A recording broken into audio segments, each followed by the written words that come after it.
Shalom para pemirsa yang ada di mana saudara dan saudari berada. Puji Tuhan karena momen atau waktu yang luar biasa ini kita akan isi dengan berita-berita surga yang begitu indah dan luar biasa. Kita percaya pada jam yang indah ini kita akan mendiskusikan tentang satu topik yang sangat menarik, dan tentunya topik ini akan membawa wawasan daya pikir kita, kreasi kita, mengapa kita diciptakan kembali melalui kuasa Yesus Kristus. Mengapa janji-janji itu sangat penting untuk kita bahas, untuk kita ikuti. Karena otomatis janji yang diberikan pada saat ini adalah bukan janji manusia, tetapi janji Allah. Yehova Jireh akan memberikan kita melalui kuasa Roh Kudus. Dan pada saat ini ada kawan yang luar biasa, Pendeta Hutapea. Beliau adalah seorang yang semangat, ekstrovert, selalu senyum, murah senyum, dan selalu diberkati oleh Tuhan melalui kondisi pelayanan beliau dimanapun dia berada. Ya, Shalom. Bagaimana keadaan pendeta saat ini kira-kira? Luar biasa, berkat Tuhan. Ya. Sangat sukacita dalam pelayanan. Ya. Tentunya. Saat ini kita akan tentunya brainstorming, ya, bahasa Inggris bilang tukar pikiran, tukar pendapat tentang bagaimana penciptaan kembali. Saya akan bacakan ayat inti dalam 2 Petrus 3 ayat 13, dan hamba Tuhan ini akan menguraikan berdasarkan visi misi dan goals ke depan, ya. Tetapi sesuai dengan janjinya kita menantikan langit yang baru dan bumi yang baru di mana terdapat kebenaran. Yang mungkin kita tanyakan ke pendeta, yang merupakan satu poin yang penting di sini adalah mengapa kita membutuhkan langit yang baru dan bumi yang baru di mana terdapat kebenaran. Apakah tidak ada kebenaran untuk saat ini? Haleluya. Baik, terima kasih. Satu hal yang sangat menarik ini saya rasa dalam pertanyaan ini mungkin perlu kita renungkan sedikit, tetapi sesuai dengan janjinya. Amin.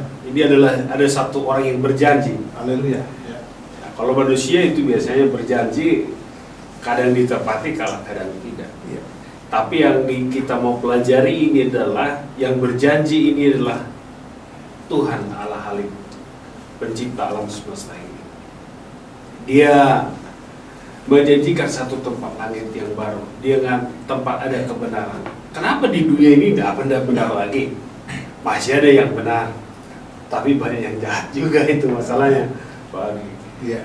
Jadi apa yang akan kita lihat di dalam konteks ini, karena sesuatu hal yang benar itu, sesuatu hal yang indah itu biasanya dibayar dengan mahal. Ya. Kalau kita mau membeli properti seperti rumah berbentuk klaster, ya tentunya berbeda dengan rumah yang sederhana. Jadi saya waktu dalam pelayanan waktu saya di Medan ada istilah kami RS 10 PS. Wah, luar biasa. Tiba di mana rumahmu, katanya RS 10 PS, bukan RSS lagi. RS-nya itu sampai 10. Rumah sangat sempit sekali katanya, sehingga santai saja pun sudah sangat sulit. Pokoknya sedih. Tapi itu pun harus membayar, itu masalahnya. Rumah yang sangat sempit, rumah yang sangat sederhana harus dibayar. Tapi ada satu tempat yang disediakan oleh Tuhan tidak perlu dibayar. Nah, ini yang luar biasa saya rasa dalam pelajaran kita ini. Dan bukan hanya tidak perlu dibayar, di sana adalah penuh dengan kebenaran. Dan supaya bisa di sana Pak Adri ada paspor kita. Jadi ada paspor yang harus bisa di sana benar. Hidup kita harus benar. Walaupun saat ini belum benar, tapi dibenarkan oleh kasih karunia. Jadi ini salah satu saya rasa poin yang penting bagi kita dalam hal ini, dalam hal penciptaan ini, bagaimana diciptakan. Jadi menurut saya lihat Pak Audrey Kaunang ini kan biasa dengan komputer. Amin. Haleluya. Pernah kena virus nggak? Ya, sering. Kalau kena virus apa yang dilakukan? Ya, tentunya dengan ilmu komputer ada satu rumus-rumusan yang bisa menjadi penangkal untuk menghancurkan virus itu. Ada jenis-jenis virus yang kita ketahui bersama, dan tentunya formula untuk menghancurkan itu dibalas lagi dengan konsep komputer. Ya. Kalau itu masih bisa. Ya, kalau bisa. Kalau sudah hang, ya tentunya kita harus bertanya kepada maha gurunya mereka. Tetapi ada keterbatasan pemikiran. Ya, Pak Pendeta, kelihatan seperti itu. Dan ada saya lihat ini, Ya. Pak Andre. Nah, haleluya, amin.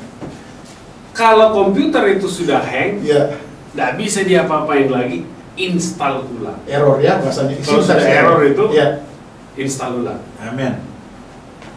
Jadi manusia ini juga akan diinstal ulang. Oke. Tetapi kalau komputer itu diinstal ulang, hasilnya tetap ada. Memorinya itu biasanya berkurang. Ya. Tetapi install ulang oleh Tuhan, penciptaan kembali ini Amin. tidak pernah membuat nilainya berkurang. Ya. Tetapi dikembalikan kepada posisi. Jadi saya sangat senang dengan penciptaan kembali ini. Karena Iya. kenapa? Kita lihat manusia sekarang ini pengen satu tempat yang indah, pengen satu kesukacita, Ya. pengen hidup dengan nyaman. Tapi tidak pernah ada hidup di dunia ini nyaman. Hanya satu tempat yang disediakan oleh Tuhan, yaitu tempat yang nyaman. Itu sorga. Amin. Jadi Pak Andri, kira-kira dalam konteks ini saya lihat bagaimana untuk membuat satu tempat yang nyaman. Jadi kalau orang Bapak Andri kan orang kantoran, kira-kira bagaimana membuat nyaman di kantor itu? Kira-kira apa step yang akan dilaksanakan? Saudara dan saudari Pak Pemirsa yang ada dimanapun saudara berada, pertanyaan dari hamba Tuhan ini Pastor Hutapea luar biasa. Jadi kalau kita lihat sekarang ada namanya Bank BTN ya, Bank Ya. Tabungan Negara. Ya. Biasanya bank ini diproduksikan oleh pemerintah untuk menyalurkan KPR ya, kredit kepemilikan rumah ya. Ya, Biasanya betul. objektif dari kredit pemilikan rumah ini adalah orang yang memiliki penghasilan menengah ke atas maupun menengah ke bawah. Tujuannya adalah untuk mensejahterakan supaya orang-orang ini dapat memiliki kehidupan yang lebih baik dibandingkan dengan kehidupan yang lama. Jadi pemerintah ingin supaya masyarakat ini juga adil, tentram, dan enak dilihat secara apa? Ya. Permanen keluarga. Dan tentunya ada satu batasan di sana. Kredit rumah ini biasanya 1-2 tahun masih enak, tetapi lama-kelamaan biasanya dimakan rayap dan lain-lain, kondisinya lama-lama rusak. Inilah yang disebut dengan temporary house ya. Iya. Kehidupan di dunia ini yang penuh dengan apa? Keterbatasan. Saya balik bertanya juga kepada hamba Tuhan, menurut Kejadian pasal 1 ayat 31, sungguh amat baik kata Tuhan. Ya, betul. Kenapa hamba Tuhan Pendeta Hutapea terjadi satu pemahaman yang keliru bahwa akan terjadi reproduksi kembali ya, repenciptaan kembali. Mengapa dosa ini sangat diwanti-wanti oleh Allah sehingga timbul satu kutipan ayat yang dikatakan oleh Petrus apa? Kita akan memiliki satu tempat yang luar biasa yang disebut dengan apa? Bumi yang baru, langit yang baru adalah heaven atau kerajaan surga. Kelihatan ini kita bolak-balik karena beliau juga ini orang yang luar biasa. Kita saling sharing pengalaman satu sama dalam bentuk tanya jawab ya, para pemirsa. Boleh berikan beberapa rekomendasi. Jadi ini pertanyaan Pak Andre Kaunang ini adalah pertanyaan pendeta. Haleluya. Jadi sulit untuk dijawab ini tentunya. Tapi luar biasa betul. Pertanyaan sangat Ya. sulit. Kalau kita lihat pada waktu Allah menciptakan dunia ini sungguh amat baik. Haleluya ya. Jadi rencana Allah sebenarnya manusia ini hidup dengan kekekalan, Amin. dengan kebahagiaan. Ya. Jadi tidak ada pernah manusia tua. Jadi Allah berencana pada waktu diciptakan manusia itu berkembang biaklah. Saya juga kurang memahami bagaimana berkembang biak konsep Alkitab kalau tidak jatuh ke dalam dosa. Amin. Apakah tidak rasa susah atau bagaimana, tidak ada Alkitab jelaskan. Tapi jelas bahwa dikatakan pada waktu manusia diciptakan berkembang biaklah dan penuhilah bumi. Ya. Ada satu konsep di sini, tapi mungkin tak pernah merasakan. Yang jelas tidak akan ada kesusahan, karena itu janji Tuhan. Ya. Jadi sekarang kita melihat manusia belum sampai kasar jatuh ke dalam dosa. Ya. Jadi konsep ini jadi berubah. Jadi berubah. Jadi ada permulaan dunia kita ini dimulai dengan sungguh amat baik, Ya. dan pada akhirnya nanti sungguh amat baik juga. Jadi saya lihat saya senang baca Alkitab ini. Saya lihat amati di Alkitab ini pasal 1 dan pasal 2 dalam buku Kejadian. Ya. Dunia tidak ada dosa. Amin. Wahyu pasal 21 dan Wahyu pasal 22 tidak ada dosa, dunia yang baru. Ya. Dosa. Wahyu Kejadian pasal 3 dijelaskan masuk dosa. Kalau kita baca dalam Wahyu pasal 20 dijelaskan dosa dibinasakan. Sekarang ini kenapa begitu penting ini kita lihat pelajaran kita. Dalam pelajaran sekolah sahabat kita dijelaskan beberapa poin. Yang pertama dikatakan permulaan itu Allah merencanakan bahwasanya dunia kita ini kekal selamanya dengan keindahan yang penuh, tapi jatuh ke dalam dosa. Jadi ada permulaan yang jahat. Ya. Dan Dan kejahatan ini tidak akan pernah berkelanjutan sampai akhir dari segalanya, tidak akan. Ada waktu. Jadi ada saya senang dengan istilah Yesus pada waktu di kayu salib, sudah genap.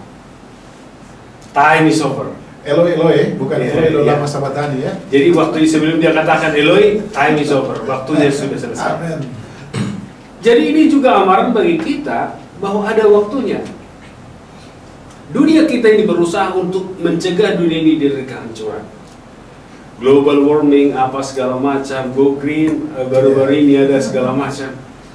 Tidak akan pernah membuat dunia kita ini lebih baik. Semua penemuan itu akan membuat kita menuju kepada kebinasaan. Tetapi manusia, seperti sekarang ini, percaya kebinasaan itu kekal. Amin. Kan gitu kan? Kalau sudah mati, habislah semua. Tapi konsep Alkitab, kematian itu sementara. Kan begitu. Karena ada satu tempat yang indah. Saya memang lihat dalam hal ini juga Pak Andre Kaunan juga. Tadi sudah jelaskan KPR ini. Memulainya mudah.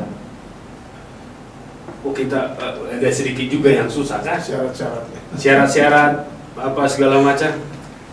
Setelah 5 tahun mungkin 2 masalah.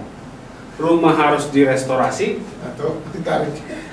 direstorasi rumahnya, dan kita harus bayar kreditnya. Amin. Dua-dua sekaligus. Iya, betul. Jadi memperumit masalah. Iya. Jadi ada masalah ini jadi 2. Sekarang dia lihat rumahnya sudah harus diperbaiki.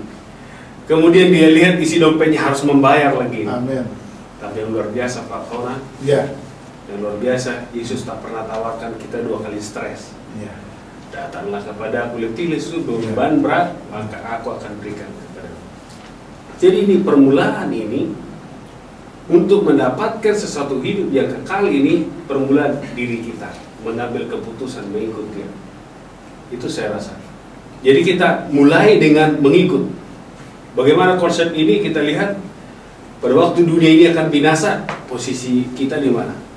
Saya yakin dan percaya Pak Andre Kaunan, Yesus komandan kita bilang, Pak Andre Kaunan, Amin. siap, katanya kan? Oke. Seperti kan? Dia bilang, sabarlah hamba-Ku yang setia. Garis bawahi kata-kata Yesus itu, setia. Menurut Pak Kaunan kira-kira bagaimana supaya apa konsep setia? Oke, Shalom. Pertanyaan yang baik dari hamba Tuhan Pendeta Hutapea. Setia ini secara kacamata manusia ada beberapa Ya, macam. ya. Pertama, setia karena dia membutuhkan uang. Saudara bayangkan uang ini sangat penting. Dia datang ke kantor pagi hari, dia pulang mungkin larut malam, dan dia mau memberikan satu perhatian kepada atasannya bahwa dia setia. Ya. Dan tentunya atasannya secara kacamata duniawi memberikan dia satu benefit. Di akhir bulan dia akan ditambah gaji ataupun penilaian lebih luar biasa. Ya. Setia yang kedua, menghormati orang tua ya. Ya. Konsep ini di budaya timur sangat penting, baik di Indonesia Timur, Indonesia Barat, dan dimanapun kita berada. Bila mana kita setia kepada orang tua, berkat khusus akan terjadi bagi kita. Ya. Yang terakhir adalah setia, kata Yesus. Dalam buku Wahyu ada kurang lebih 7 jemaat ya. Salah satu jemaat Yesus katakan setia sampai mati melalui apa? Rasul Yohanes di Pulau Patmos. Artinya bahwa setia itu bukan kemampuan kita, pendeta. Ya. Tetapi setia itu menurut ajaran-ajaran kealahan yang diberikan secara mudah kepada kita, Dan secara sederhana kita bisa ikuti, contohnya 10 hukum ya. Sangat mudah itu. Cuma kadang-kadang pikiran kita terbabit oleh godaan-godaan kuasa kegelapan sehingga mempersulit kita untuk menjajaki apa kata Tuhan. Tetapi satu formula dikatakan oleh Yesus, seperti pendeta katakan, marilah kepadaku semua yang beban berat. Artinya bahwa kita serahkan, Tuhan ambil beban saya. Tuhan, saya tidak mampu untuk melakukan hal ini. Tolong saya Tuhan. Jadi selalu bahasa kita meminta pengasihan, meminta pertolongan kepada kuasa sorga, dan tentunya Roh Kudus akan menolong kita untuk selalu memegang tangan kanan kita untuk membawa ke jalur yang Tuhan inginkan. Itu kata lain setia. Timbul pertanyaan lain kepada pendeta ya. Ada satu hal yang sangat baik buat saya dan saudara untuk kita amalkan saat ini dalam buku Kejadian 2 dan 7, Kejadian 3 ayat 9 tentang debu kembali kepada debu. Ya, itu ada hubungan dengan setia dan keselamatan. Menurut pendeta, kenapa dikatakan dari debu kepada kehidupan? Secara garis rohani, secara kacamata rohani. Luar biasa hamba Tuhan ini. Boleh dihuraikan sedikit. Jadi pemirsa sekalian, saya lihat kenapa dikatakan dari debu kepada kehidupan ini. Salah satu, saya lihat dari sana jawaban itu sangat konkret, bagus sekali. Amin. Dan yang ada satu tambahkan sedikit, setia dilihat atau tidak dilihat, diamati atau tidak diamati, melakukan tugas dengan baik. Ya. Jadi tidak harus ada sesuatu maka kita bekerja. Kesetiaan itu bukan karena sesuatu, tetapi karena memang sudah tabiat kita, amal kita. Kalau kita kembali kepada pertanyaan ini sangat bagus ini, dari debu kepada kehidupan. Memang kalau kita menyadari sesungguhnya saat ini kita ini tidak ada apa-apanya kata Tuhan. Kalau kita ini mulai dari segi kekuatan kita terbatas. Saya umur sekarang masih kepala 4. Sebentar lagi kepala 5, sudah hitung-hitung itu kepala-kepala ini. Kalau bagi Tuhan tidak ada kepala, dari dulu dia sampai sekarang tetap aja kehidupannya, mempunyai kehidupan yang kekal. Jadi kita ini manusia ini sebenarnya dibentuk oleh tangan Tuhan. Yang membuat kita berharga bagi dia, dia yang buat. Amin. Ya. Dia bentuk sedemikian rupa dari debu tanah ini, dia jadikan, itulah yang buat. Kita jadi berharga, saya dan kita yang hadir dan pemirsa sekalian itu berharga itu karena ada di tangan Tuhan. Kalau kita tidak pernah di tangan Tuhan, kita akan jadi seperti tanah diinjak-injak orang. Yang membuat kita ini adalah berharga di tangan Tuhan, dan bukan hanya dibentuk sedemikian rupa. Kalau kita baca dalam buku Kejadian, dia menghembuskan napas kehidupan. Iya, betul. Dia menghembuskan napas kehidupan kepada manusia itu, sehingga manusia itu menjadi ciptaan yang baru. Ciptaan yang baru ya. Jadi dia sekarang manusia ini sudah memiliki kehidupan. Jadi kehidupan dari debu tanah yang tidak berharga itu setelah di tangan Tuhan menjadi kehidupan yang rencana Tuhan. Kalau kita lihat kembali pelajaran sekolah sebelumnya, penguasa kan? Maka engkau akan berkuasa atas burung-burung di udara, ikan-ikan di laut, dan segala sesuatu. Itulah rencana Tuhan dari debu tanah. Jadi dengan kata lain, kita yang tidak ada apa-apanya ini sekarang kalau di tangan Tuhan, Tuhan bisa buat jadi indah. Jadi suatu hal yang luar biasa. Jadi kehidupan yang diberikan oleh Tuhan itu kepada kita, saya rasa perlu kita untuk menggunakan dengan baik. Jadi kita ini sekarang sudah hidup dari tidak berarti, sekarang berarti di dalam tangan Tuhan untuk satu tujuan. Kalau kita lihat dalam hal ini, kita ingin dibuat Tuhan itu pada waktu penciptaan sempurna. Tetapi yang masalah manusia jatuh ke dalam dosa. Amin. Setelah jatuh ke dalam dosa, belum ada kematian. Adam itu mati setelah 930 tahun berikutnya dia rasakan kematian. Tapi setelah ada kematian, saya sangat tertarik dengan buku Ayub. Ayub menjelaskan dalam Ayub pasal 19 ayat yang ke-26 itu, juga sesudah kulit tubuhku sangat rusak, tanpa dagingku pun aku akan melihat Allah. Jadi anak Tuhan yang diciptakan oleh Tuhan ini, kalaupun mengalami kematian tetap berharga. Karena tidak heran katakan berharga di mata Tuhan. kematian orang yang dikasihinya. Jadi sekarang ini yang tidak ada, yang tidak berharga, kita sekarang tidak berharga, tapi sekarang jadi berharga di mata Tuhan. Bagaimana kita serahkan hidup kita ke dalam tangan Tuhan, maka ada pengharapan. Saya rasa Ayub ini menuliskan ini pada dia rasakan kesukaran. Amin. Dia rasakan bagaimana dia busuk, hampir busuk karena penyakit yang menyerang dia. Segalanya ini nggak ada apa-apanya. Oke. Jadi ini suatu hal yang saya lihat perlu kita renungkan. Jadi mungkin ada mungkin tambahan dari Pak Andri. Oke, saudara dan saudari pemirsa yang ada di Santero Tanah Air, kita akan lanjutkan sesi kita selanjutnya dengan pertanyaan-pertanyaan dan tanggapan-tanggapan berdasarkan firman Allah, dan kita berhenti sejenak untuk kita masuk atau sebelum kita lanjutkan ke episode yang berikut. Shalom, Tuhan berkati. Tuhan berkati.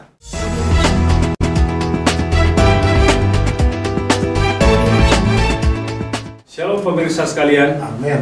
Puji Tuhan, kembali kita untuk mendiskusikan pelajaran sekolah sahabat yang sangat berharga dan sangat indah ini. Iya. Di mana pekerjaan Tuhan dimuliakan dalam diri dan kehidupan kita. Jadi ada satu pertanyaan saya kepada Pak Andri Kawan. Terima kasih. Bagaimana kita bisa dipulihkan? Tadi saya sudah jelaskan kita ini dalam posisi dengan kehancuran. Saat hancur itu di tangan Tuhan tentunya, tangan Tuhan. Bagaimana kita bisa dipulihkan? Apakah itu keputusan kita atau memang dipaksa oleh Tuhan untuk dipulihkan? Bagaimana menurut pendapat Pak Andri Kawan? Oke, shalom. Pertanyaan yang begitu indah. Saya tentunya menjawab pertanyaan ini dengan kacamata Yesus ya. Kalau kita lihat pada saat Yesus dicobai oleh setan di padang belantara, dia selalu menggunakan apa? Ada tersurat, ada tertulis ya. Inilah wawasan yang utama bagi umat-umat yang ingin melihat kerajaan surga atau ingin dipulihkan. Konsep pertama adalah apa yang dikatakan oleh Yesus. Ada tersurat ya, ada tertulis melalui firman Allah. Yang kedua, kita tertarik dengan konsep Ibrahim. Allah melihat bahwa Ibrahim ini memiliki iman. Saya dan saudara sebagai umat-umat Tuhan juga harus memiliki iman ya. Iman yang berdasarkan kepada sesuatu yang kita tidak bisa lihat, tetapi apa? Kita percaya ada kuasa seorang yang sanggup memulihkan, restoration bagi saya dan saudara. Yang ketiga adalah selalu berkomunikasi dengan Allah melalui doa dan membaca firman Allah. Untuk itulah formula-formula itu dapat dipakai untuk momen saat ini, supaya kita tidak terbalik, kita tidak jatuh di dalam kondisi-kondisi yang membahayakan. Ada filosofi yang terkenal oleh Presiden Amerika Serikat, dikatakan jangan tanyakan apa yang negara berikan buat saya, tetapi tanyakan apa yang saudara berikan bagi negara. Artinya bahwa kita dulu memberikan contoh kepada keluarga kita, kepada orang lain, bagaimana firman Allah ini menjadi tameng, kekuatan, benteng ya. Kalau dalam bahasa Mason dikatakan kota perlindungan ya. Tuhan adalah batu karang ya, kata Petrus dan sebagainya. Merupakan satu kuasa yang sanggup menghidupkan iman rohani kita untuk selalu berserah kepada Allah, dan inilah yang membentengi supaya kita tidak masuk kepada kekuasaan apa? Lucifer, kuasa kegelapan. Ini yang menarik pendeta, dan tentunya itu didasarkan di dalam buku 2 Timotius 2 ayat 11 dan 12. Jika kita mengaku dosa-dosa kita, ya itu formula yang terakhir. Kalau sudah mengaku dosa, mulai dari restorasi kan gitu. Jadi memang ini penjelasan yang sangat indah saya rasa dalam hal ini. Luar biasa. Dan luar biasa ini pelajaran kita ini. Saya sangat tertarik mengingat sedikit. Kenapa direstorasi? Karena Tuhan memberikan kekuasaan pertama kepada Adam. Amin. Kekuasaan itu hilang pada saat dia jatuh dalam dosa. Bagaimana kita bisa direstorasi ulang kembali kepada penciptaan? Amin. Debu itu di tangan Tuhan dikelola dengan baik, kemudian menjadi tubuh yang sempurna. Amin. Sekarang mungkin tubuh kita ini tidak dikelola lagi oleh Tuhan, tapi hati kita dikelola oleh Tuhan. Itu hanya boleh kalau kita serahkan hati kita dikelola oleh Tuhan. itulah awal restorasi pertobatan sesungguhnya. Pertobatan, ya. Jadi kalau kita pada saat kita menyerahkan, maka itu akan kelihatan dari kehidupan. Jadi Pak Andre Kaunang ini seorang praktisi, dia langsung jelaskan secara praktis. Itu adalah buah. Amin. Memang kalau kunting ini selalu lihat buahnya, hasilnya kan. Jadi dia bicara buah, hasil. Haleluya, puji Tuhan ya. The fruits ya, the fruits. Dan gitu buahnya. Jadi memang enak kalau ini. Saya hanya ingatkan sedikit awalnya. Ya. Supaya kita bisa direstorasi hanya satu jalan. Amin. Kembali ke tangan Tuhan. Mungkin visi kita tidak bisa direstorasi secara sempurna, tapi hati kita bisa diubahkan sehingga memiliki hati yang sempurna. Bagaimana kira-kira? Puji Tuhan, luar biasa, saya sangat setuju. Dan tentunya saya akan balik kepada pendeta. Tentunya ada dua konsep pemulihan ya. Iya. Pemulihan, tentu yang kita bahas ini bukan pemulihan secara kacamata dunia. Tetapi supaya para pemirsa banyak orang yang akan diselamatkan bila mana Yang Maha Kuasa ya, Yesus datang kedua kali. Kira-kira menurut pendeta secara kacamata teologi, restorasi yang bagaimana supaya dosa selalu disingkirkan di dalam kehidupan kita pada saat kita tidak melihat Allah secara langsung ya. Kalau kita lihat pada zaman dahulu orang berbicara dengan Allah ya secara langsung ya, seperti Adam dan Hawa. Betul. Untuk saat ini supaya lebih real, supaya kita lebih berkomunikasi dengan Allah, dan itu merupakan satu ekspektasi yang positif, merupakan satu bagian momentum yang positif yang bisa dipegang oleh umat-umat yang tidak mau dikatakan dalam buku Daniel tadi untuk memiliki kehidupan yang tentunya berseberangan dengan kehidupan kekal. Bagaimana syarat dan kondisinya, Pastor? Term and condition ya, term and condition ya. Bagaimana, Pastor? Jadi ini pertanyaan sangat bagus juga. Luar biasa. Pak Andre Kaunang ini selalu bertanya seperti pendeta, jadi susah untuk menjawabnya. Shalom. Jadi pertanyaannya selalu mendalam dan susah kita untuk menjawab.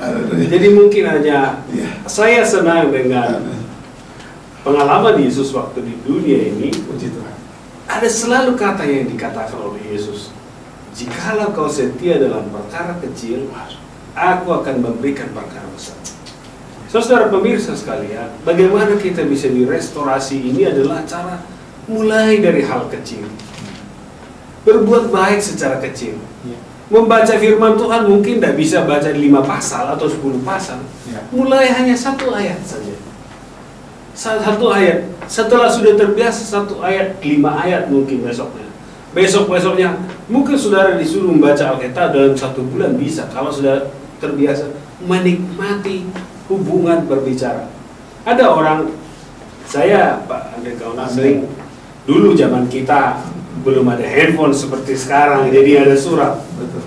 Biasanya kalau dapat surat dari kekasih, saya rasa tidak cukup 1 kali bacanya. Surat cinta. Berkali-kali surat dari kekasih ini kita baca secara teliti. Dan bukan hanya itu disimpan. Saya dulu waktu saya pendeta muda, saya dapat surat itu keep, panjang, simpan dengan baik. Dan bukan sekali-sekali lagi, baca lagi sekali-sekali. Firman Tuhan ini adalah komunikasi kita dengan Tuhan. Amin. Jadi supaya kita bisa direstorasi, dipulihkan itu, pemirsa sekalian, mulai dari hal kecil. Jangan terus pikirkan hal besar. Karena untuk melakukan ini dengan hal-hal kecil, mengampuni, belajar kita mengampuni anak-anak dulu, mengampuni istri. Ada juga Pak Andre Kaunang yang nggak mau mengampuni istrinya. Ada juga yang nggak mau mengampuni anaknya. Kalau saudara tidak bisa mengampuni anak dan istri, bagaimana mungkin saudara bisa mengampuni orang lain? Mustahil. Jadi sekarang ini saya sedang ada istilah lifestyle ya. Pola hidup. Jadi saya memang ada banyak kelebihan. Yang pasti kelebihan berat badan. Tapi kenapa orang yang gemuk seperti saya biasanya konotasinya kuat makan? Karena memang menurut pemikiran manusia, orang bisa gemuk itu kalau makan banyak. Berarti kalau setiap lihat orang yang gemuk seperti saya, ini jago makan, kan begitu kan. Tapi kalau orang yang tubuhnya atletis, jadi orang terus berpikir, oh ini olahragawan, padahal mungkin tidak pernah olahraga dia. Mungkin ada juga teman saya, ada seorang hamba Tuhan juga, seorang pendeta. Dia kalau makan sangat banyak makannya, 5 kali lipat dari yang saya makan, tapi dia ya tetap tubuhnya seperti itu. Jadi orang melihat dia lifestyle, oh itu dia, ini olahragawan. Jadi ini juga, bila mana kita menjadi anak Tuhan sebenarnya harus menjadi pola hidup kita. Kalau sudah jadi pola hidup, bangun tidur sudah langsung itu pola hidup, bukan karena sandiwara. Ada banyak sekarang ini orang Kristen, pendeta dan segala macam sandiwara hidup. Saat di depan umat seperti malaikat, di belakang sebenarnya di mata Tuhan dari di belakang, di muka semua tuh. Kita ini telanjang di mata Tuhan. Amin, pendeta. Nggak ada kita di belakang, di muka atau di mana. Kita telanjang di mata Tuhan. Yeah. Jadi hal ini setelah menjadi kebiasaan, maka keselamatan itu kita tanpa sadari diberikan oleh Tuhan. Yeah. Karena kita merasa, sehingga seperti tadi langsung berbuah.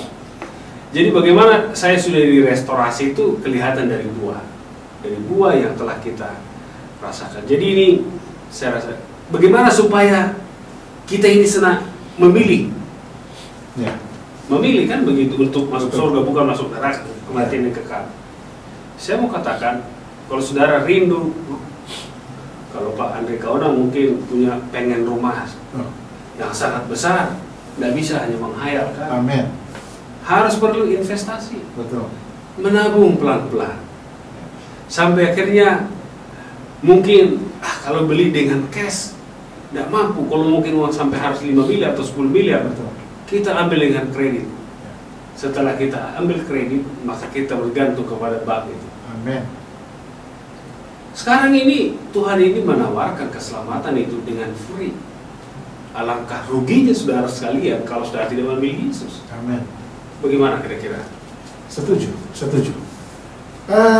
Pertanyaan yang berikut pada pendeta sebelum kita mengakhiri akan diskusi kita adalah bagaimana kacamata Allah itu disesuaikan dengan apa yang kita lakukan. Syarat-syaratnya bagaimana pendeta? Secara garis besar. Jadi saya sangat tertarik dengan Raja Daud. Kenapa Raja Daud ini? Beberapa penulis Alkitab menyebutkan dia adalah sahabat Tuhan. Dan Allah juga mengatakan sahabat Tuhan. Jadi saya sedang Raja Daud pada waktu dia berdosa, dia katakan, Tuhan sembunyikanlah wajahmu dari dosa-dosaku. Sebenarnya tidak bisa disembunyikan orang di mata Tuhan, jelas. Apa yang lo kerjain itu jelas di mata Tuhan kepada. Haleluya. Tapi saya rasa inilah yang luar biasa. Saya tidak bisa mengerti Pak Rekon. Saya yang jahat ini bisa diampuni, padahal dia lihat saya berdosa. Luar biasa itu. Tuhan, mungkin kalau kita ini ada suami istri, kalau ketahuan dilihat istri atau suaminya berselingkuh, kiamat dunia mungkin bagi dia. Tidak akan bisa diampuni. Tapi sudah pemirsa sekalian, jangan lupa kita telanjang di mata Tuhan. Amin. Semua yang kita lakukan itu dilihat oleh Tuhan. Betapa pedihnya. Jadi nggak heran Yesus katakan, aku adalah Allah yang cemburu. Amin.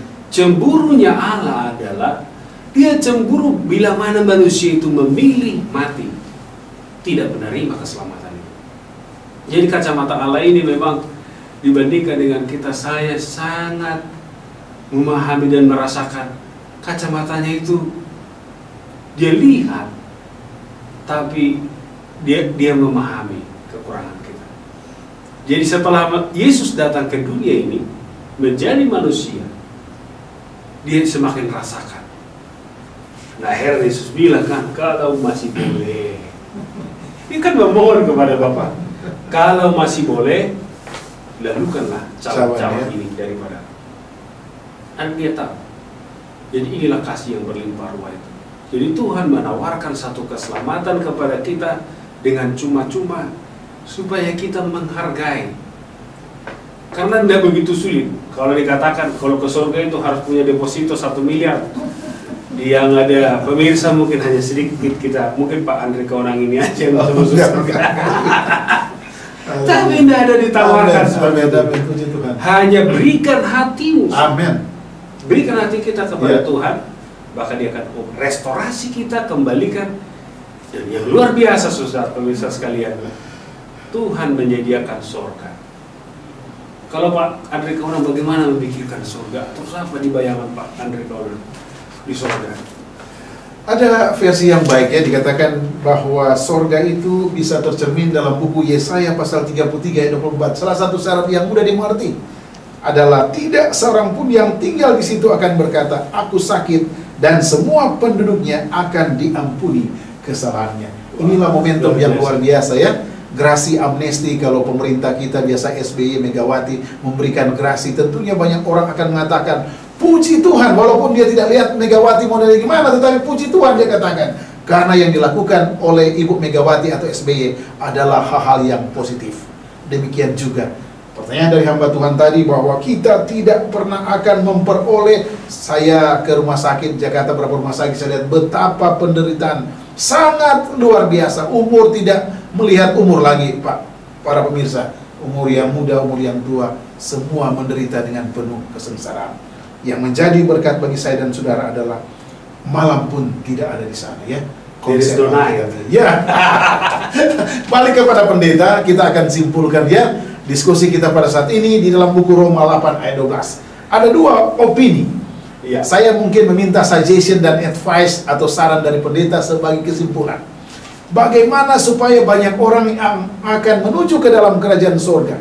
Ada dikatakan di sana, membalikkan kacamata penderitaan menjadi kacamata kemuliaan bagi semua publik yang ingin menuju ke surga. Ingat yang pendeta katakan tadi, bahwa semua orang sudah berbuat dosa, dan tentunya tidak ada pengharapan bagi mereka jika anak domba Allah tidak dikorbankan. Tetapi bagaimana solusi dari pendeta supaya penderitaan ini dirubah menjadi kemuliaan dan semua akan berpindah sesuai dengan judul kita, ciptaan baru, new creation ya.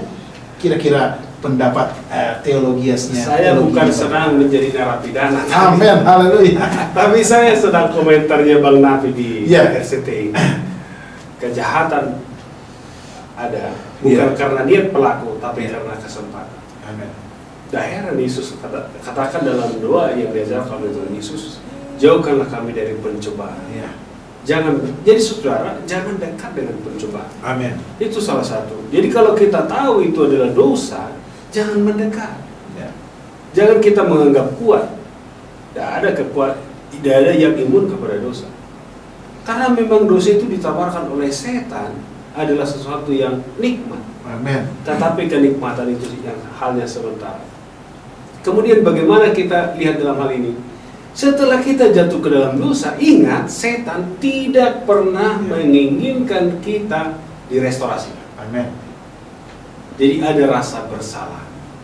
Pada saat saudara dan pemirsa sekalian dan saya juga merasa, aduh Tuhan, saya orang berdosa, tidak bisa diampuni lagi. Nah ada. Yesus katakan, sekalipun dosa memerah seperti kermis, aku akan buat putih seperti salju. Sekalipun kain kesumba, aku akan buat putih seperti budo. Saya sangat tertarik. Dulu saya waktu belajar di sekolah, saya coba cari tahu, kenapa Yesus bilang kain kesumba? Pak Andre, kau orang tahu itu apa kain kesumba? Mungkin pendeta bisa jelaskan lebih luar biasa lagi. Jadi setelah saya coba pelajari, kain kesumba ini yang dimaksud adalah zaman kita sekarang softtek. Saya rasa pemilik softtek itu sendiri pun jijik dengan itu. Hasil ciptaannya ya. Itu padahal dia yang buat itu. Dan maksudnya asal pemakai, orang yang bersangkutan. Amin. Artinya sekalipun engkau menjijikkan seperti ini, aku akan berputih. Jadi luar biasa. Saudara dan saya, pemirsa sekalian, kita menjijikkan di mata Tuhan. Amin. Tapi kita bersyukur. Dia katakan, mari kepadaku, diberikan kesempatan. Jadi tidak ada dosa yang terlampau besar. Amin. Pemirsa sekalian, hati-hati, dan saya ingatkan, tidak ada dosa yang tidak bisa diampuni selagi kita masih mau datang kepada Tuhan. Menyadari. Dan heran Rasul Petrus juga katakan, sadarlah dan berjaga-jagalah. Kecuali kita sadar, menyadari dan berjaga-jaga, kita akan diselamatkan. Jadi dalam hal ini kita perlu waspada, dan juga Pak Andre orang juga yang saya lihat dalam hal ini, kita juga menyadari, oh iya harus. Jadi kita juga setelah kita sadar, kadang-kadang kita merasa pintar. Amin. Sehingga kita merasa paling pantas di dunia ini. Dengan segala posisi. Oh, lihat performance saya, apa yang kurang? Saya cocok untuk jabatan itu. Amin. Kalau saya buat lebih hebat dari dia. Amin. Tapi kalau kita menyadari, kita bilang, my God, I'm nothing. Saya tidak ada apa-apanya Tuhan. Isilah saya. Haleluya. Saya sangat tertarik sekali pengalaman di Kana. Ya. Pada waktu Yesus di pernikahan di Kana, tempat yang disediakan oleh yang disuruh Yesus disediakan apa? Ya. Tempat cucian air kaki. Ya. Bukan guci yang mahal, tapi tempat pencucian kaki. Yang diisi apa? Air. Bukan sesuatu yang mahal. Amin. Tetapi pada saat Yesus bilang, sedoklah, Cicip ya. ciciplah. Sekarang dia cicip. Wah, anggur yang baik lebih dahulu disediakan, kenapa masih kau simpan sampai sekarang? Amin. Dan saya yakin, Pak Andre Kaunak sekarang, guci yang murahan itu yang biasanya di luar, kenapa di luar itu tidak ada yang tertarik membeli dia? Akan dipindahkan ke tengah pesta. Di tengah-tengah pesta itu ini jadi sorotan semua orang. Kenapa? Oh, itu ada anggur yang sangat nikmat. Amin. Dan semua orang mengambil dan merasakan kenikmatan. Saudara dan pemirsa sekalian, dari kita semua akan menjadi berkat bagi banyak orang. Ingat, ada perlu penurutan. Yesus bilang, isi dengan hal sederhana, kecil. Sekarang tempatnya juga udah hebat. Amin. Tempat yang sederhana ini sekarang diisi hal yang sederhana, tetapi dengan kuasa Roh Kudus menjadi perhatian, menjadi pusat perhatian dan berkat bagi ribuan orang yang hadir di pesta itu. Jadi saya rasa sebelum saudara dan saya juga, mungkin juga Pak Andre Kaunak juga, saya merasa kalau sebelum kita ke surga, kita harus memiliki tabiat orang surga. Amin.